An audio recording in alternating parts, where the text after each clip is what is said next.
I'm going to break away from this storm for just a moment, but not Okay. long, because obviously it's a tornado warning. We've been looking at storm reports, and I have a pretty significant one I want to share to you right now at our Somerton as we make our way closer back down towards the greater Charleston area. This was for a thunderstorm that we were tracking earlier. We may have even had a tornado warning come through here, if I recall correctly, but we've now got reports just 9 miles outside of Somerton on the coast here of Lake Marion of not only trees down, but structural damage to approximately 41 homes, 2 possibly completely destroyed in this area in the vicinity of Patriot Road, Beaver Drive, and Malibu Drive because of the storms that came through here earlier. And I think that's a pretty significant local storm report we're getting of damage to approximately 41 homes, 2 possibly completely destroyed because of earlier storms in Somerton, South Carolina. We'll keep a close eye out for, unfortunately, what I suspect to be more damage reports like that. Scotty?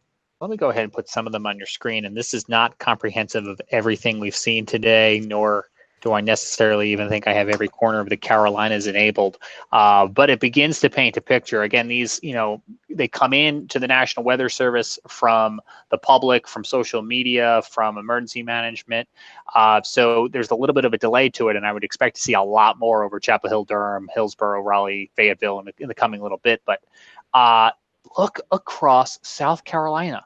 Look down along Interstate 95 and Interstate I-26. Look at all these reports of wind damage. I mean, it would take me an hour to read these to you.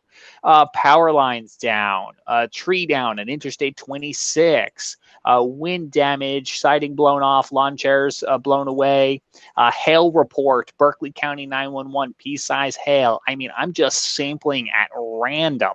But I mean, everywhere from Savannah to Charleston, up to Columbia. Outside of Columbia, we were tracking a storm near Sumter before where we've got trees blown down. As we make our way towards, what do we got here? Is this Bishopville? Yes, it is. Pictures of a tree blown down on a house via social media. I think we're going to try to find those pictures here momentarily, and even across upstate South Carolina and the Midlands. There's all those flood reports we've been telling you about. 7.12 inches of what I presume to be rain fell here near Brevard. Numerous road closed due to flooding across the county. I think Hendersonville is going to tell us the same thing, with 2 water rescues in the county. Residents fell into a swollen Wash Creek and were promptly rescued. So kudos to those emergency management officials who were able to respond to that. But flash flooding along numerous creeks. I mean, Evan said it before. If we read all these to you, we would literally be here until the end of the night, which we might anyway at this pace. But you can just, again, see the amount of reports we're getting. And last but not least, I know at one point we had a tornado warning here as you make your way into Fancy Gap along the North Carolina and Virginia border, and that storm brought with it a quarter-size hail, 3/4-inch hail there, and a barn destroyed and multiple trees down due to possible tornado damage here in Bottom, North Carolina. Guys, even wind reports, even in downtown Raleigh, trees down on power lines, trees down here towards Wilson Mills, patio furniture blown away. I did the same thing this morning. I secured all my patio furniture.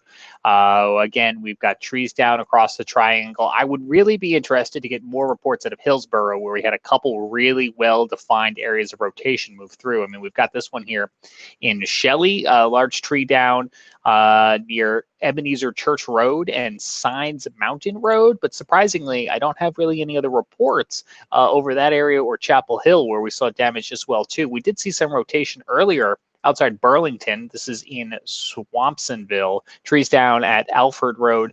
I mean, again, it's going to be an endless amount of reports of trees down, but this is a look at this hour of the real-time storm reports that folks are calling into the National Weather Service, and the National Weather Service is turning them around as quickly as they can. But of course, as we've talked about, we've had a hard time telling you about them because we've been covering tornado warnings, and I'm sure it's the same deal at the National Weather Service. They're having a hard time getting the storm reports out because they're on top of all of these real-time warnings.